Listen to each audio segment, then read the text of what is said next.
নমস্কাৰ প্ৰিয় দৰ্শক, মই ইন্দ্ৰাণী আপোনালোক আটাইকে পুনৰ এবাৰ মোৰ পাকঘৰত স্বাগতম জনাইছোঁ। আজি মই বনাব লৈছোঁ তিলেৰে বনোৱা মুৰ্গীৰ মাংস। অতি সহজ পদ্ধতিত, অতি কম সময়তে আৰু অতি কম সামগ্ৰীৰে এই তিলেৰে বনোৱা মুৰ্গীৰ মাংসখন মই বনাই আপোনালোকৰ সন্মুখত পৰিৱেশন কৰি দেখুৱাম। খাবলৈ খুবেই জুতি লগা হয়। গৰমে গৰমে এই তিলেৰে বনোৱা মুৰ্গীৰ মাংস বনাই জুতি লওক আৰু খাই কেনেকুৱা পালে কমেণ্ট এটা কৰি দিবলৈ মোক নাপাহৰিব। মই আশা ৰাখিছোঁ আপোনালোকে ৰেচিপিটো ভাল পাব বুলি, গতিকে লাইক এটা দিবলৈ নাপাহৰিব ভিডিঅ'টোৰ তলত। আৰু যদিহে এতিয়ালৈকে মোৰ চেনেলটো আপোনালোকে ছাবস্ক্ৰাইব কৰা নাই, এইমাত্ৰ ছাবস্ক্ৰাইব কৰি লওক আৰু ওচৰত থকা বেল আইকনটোও দবাই দিব, যাতে মই আপলোড কৰাৰ লগে লগে ৰেচিপিবোৰ আপোনালোকে গম পাই যায় আৰু চাব পাৰে। প্ৰিয় দৰ্শক, আপোনালোকে যদি আগতে তিলৰ মাংস বনাই খাইছে, মোৰ এই প্ৰচেছটো চাবচোন। অকণমান বেলেগ ধৰণে বনাইছোঁ। মা মছলা বেছি মই ব্যৱহাৰ কৰা নাই। খাবলৈ খুবেই জুতি লগা হৈছে। আৰু যিসকলে এতিয়ালৈকে তিলৰ মাংস বনোৱা নাই, মই অনুৰোধ কৰিছোঁ অতি সোনকালে বনাই খাওক। ঘৰৰ গোটেইকেইটাই খাই বৰ ভাল পাব।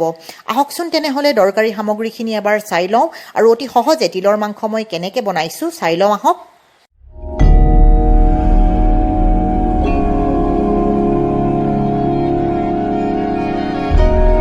এয়া মই আধা কিলো চিকেন লৈ লৈছোঁ। ভালদৰে ধুই পৰিষ্কাৰ কৰি আপোনালোকৰ সন্মুখত দেখুৱাইছোঁ। পিচবোৰ মই মিডিয়াম কৰি ৰাখিছোঁ। দুটা আলু এইদৰে দুখৰ কৰি কাটি লৈছোঁ। আলু দিয়াটো অপশ্যনেল হয়। মাংসত আলু দিলে খাই ভাল লাগে কাৰণে মই ব্যৱহাৰ কৰিছোঁ। আপোনালোকে ভাল নাপালে আলু নিদিলেও হৈ যাব। এয়া 3টা ডাঙৰ পিঁয়াজ মিহি মিহিকৈ কাটি লৈছোঁ। 3-4টা কেঁচা জলকীয়া এইদৰে ফালি লৈছোঁ। জলকীয়াৰ পৰিমাণটো আপোনালোকে কম বেছি কৰি ল'ব পাৰে। জ্বলা ভাল পোৱাবোৰে বেছি দিব পাৰে। সৰু ল'ৰা ছোৱালীয়ে খালে জ্বলা কমকৈ দিব। এয়া লৈছোঁ তিল।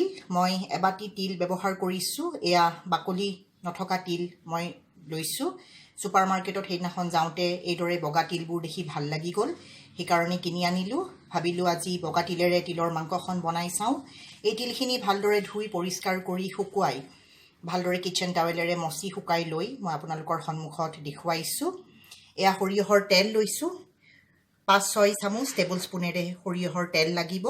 তেলৰ পৰিমাণটো অৱশ্যে মই কমেই ৰাখিছোঁ, কাৰণ তিলতো তেল থাকে, সেইকাৰণে বেছি হৈ নাযায় কাৰণে তেল মই অলপ কম ব্যৱহাৰ কৰিছোঁ। এচামুচ নহৰু বটা, এচামুচ আদা বটা ব্যৱহাৰ কৰিছোঁ। জোখমতে নিমখ লাগিব। আধা চামুচতকৈ অকণমান বেছি হালধি লৈছোঁ। এয়া জিৰাৰ গুড়ি সৰু চামুচেৰে এচামুচ, ধনিয়াৰ গুড়ি সৰু চামুচেৰে এচামুচ, আৰু এয়া লৈছোঁ সৰু চামুচেৰে আধা চামুচ চেনি। এই চেনিটো সোৱাদৰ কাৰণে মই ব্যৱহাৰ নকৰোঁ। মই মাংসখিনিৰ ৰংটোৰ কাৰণে এই চেনিখিনি ব্যৱহাৰ কৰিম। কিদৰে ব্যৱহাৰ কৰিম চাই থাকক, গম পাই যাব ৰেচিপিটো বনোৱাৰ সময়ত। আহক বনোৱা আৰম্ভ কৰোঁ তিলেৰে বনোৱা মুৰ্গীৰ মাংস। এতিয়া প্ৰথমতে কেৰাহীখন ভালদৰে গৰম কৰি লৈছোঁ। এতিয়া ইয়াতে তিলখিনি দি দিম আৰু তিলখিনি মিডিয়াম গেছত অকণমান সুন্দৰ এটা গোন্ধ ওলাব, তেতিয়ালৈকে এইদৰে মিডিয়াম গেছত তিলখিনি মই ভাজি থাকিম। এয়া তিলখিনি হৈ গ'ল। এতিয়া এখন প্লেটত ঠাণ্ডা হ'বৰ কাৰণে এইখিনি থৈ দিম। এয়া পেনখন ভালদৰে গৰম হৈ গৈছে। এতিয়া ইয়াতে সৰিয়হৰ তেলখিনি দি সৰিয়হৰ তেলখিনিৰ পৰা ধোঁৱা ওলোৱালৈকে গৰম কৰি ল'ম। এতিয়া গেছৰ ফ্লেমটো মিডিয়াম কৰি ৰাখি প্ৰথমতে আলুৰ টুকুৰাখিনি ভালদৰে ভাজি ল'ম। খুব ভালদৰে নিসিজিলেও হ'ব।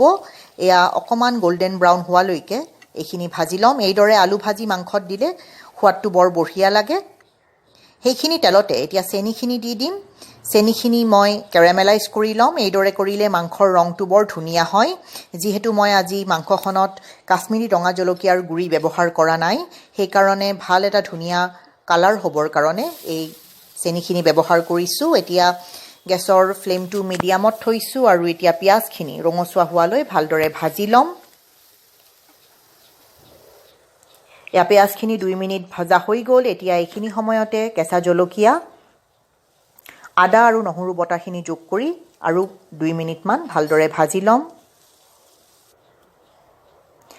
2 মিনিট পিছত নিমখ, হালধি, জিৰা আৰু ধনিয়াৰ গুড়িখিনি দি ভালদৰে মিলাই দিম আৰু পুনৰ 2-3 মিনিট এইখিনি ভাজি ল'ম।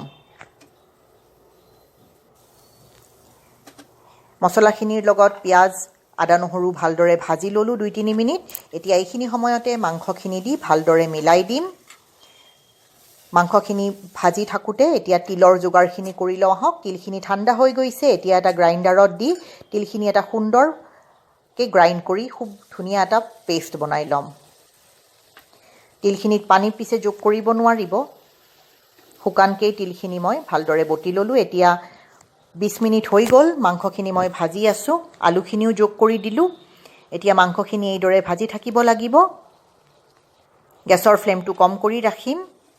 এয়া 25 মিনিট হৈ গ'ল। মাংসখিনি ভালদৰে ভাজি আছোঁ। এতিয়া এইখিনি সময়তে তিলখিনি যোগ কৰি দিম। এয়া গ্ৰাইণ্ড কৰি থোৱা তিলখিনি যোগ কৰি দিলোঁ। ভালদৰে মিলাই দিম। গেছৰ ফ্লেমটো মিডিয়াম কৰিয়ে থৈছোঁ। তিলখিনিৰ লগত খুব ধুনীয়াকৈ মাংসখিনি মিলাই দিলোঁ। আপোনালোকে চাব পাৰিছে। এতিয়া ইয়াতে জোখমতে পানী দিব লাগিব। মই গৰম পানী ব্যৱহাৰ কৰিছোঁ। মই এগিলাচ পানী দিছোঁ। মই খুব এটা বেছি জোল বিচৰা নাই। আপোনালোকে জোল বেছি বিচাৰিলে পানী বেছিকৈ যোগ কৰি দিব এইখিনি সময়তে। এতিয়া উতল আহিবৰ কাৰণে থ'ম। গেছৰ ফ্লেমটো বঢ়াই দিছোঁ।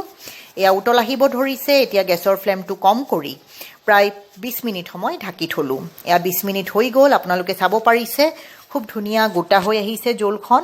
এয়া আপোনালোকে চাব পাৰিছে। মই ক'লা তিল ব্যৱহাৰ কৰা নাই কাৰণে জোলখনৰ ৰংটো খুব এটা বেছি ক'লা হোৱা নাই। অকণমান ব্ৰাউনিছ কালাৰ হৈছে, কাৰণ তিলখিনি ভাজি লৈছিলোঁ, সেইকাৰণে ব্ৰাউন কালাৰ হৈছে। এয়া মাংস হৈ গৈছে। এতিয়া মন পচন্দৰ ছাৰ্ভিং বাউল এটা লৈ আপোনালোকৰ সন্মুখত পৰিৱেশন কৰি দেখুৱাম। খুব ধুনীয়া হৈছে। তিলৰ মাংস ৰেডি হৈ গৈছে। প্ৰিয় দৰ্শক, এয়া তিলেৰে বনোৱা মুৰ্গীৰ মাংস বনাই গৰমে গৰমে আপোনালোকৰ সন্মুখত পৰিৱেশন কৰি দেখুৱাইছোঁ। আপোনালোকে দেখিলে বনোৱাৰ প্ৰচেছটো কিমান সহজ আৰু ইমান কম সময়তে আৰু ইমান কম সামগ্ৰীৰে এই তিলৰ মাংস বনাব পাৰি। গৰমে গৰমে ভাতৰ লগত খাই ইয়াৰ জুতি লওক আৰু খাই কেনেকুৱা পালে কমেণ্ট এটা কৰি জানিবলৈ মোক নিশ্চয় দিব। প্ৰিয় দৰ্শক, আজি সময় উলিয়াই আপোনালোকে মোৰ এই ৰেচিপিটো চালে অশেষ ধন্যবাদ। পুনৰ লগ পাম অতি সোনকালে আৰু এটা নতুন সুস্বাদু ৰেচিপিৰ সৈতে। ধন্যবাদ।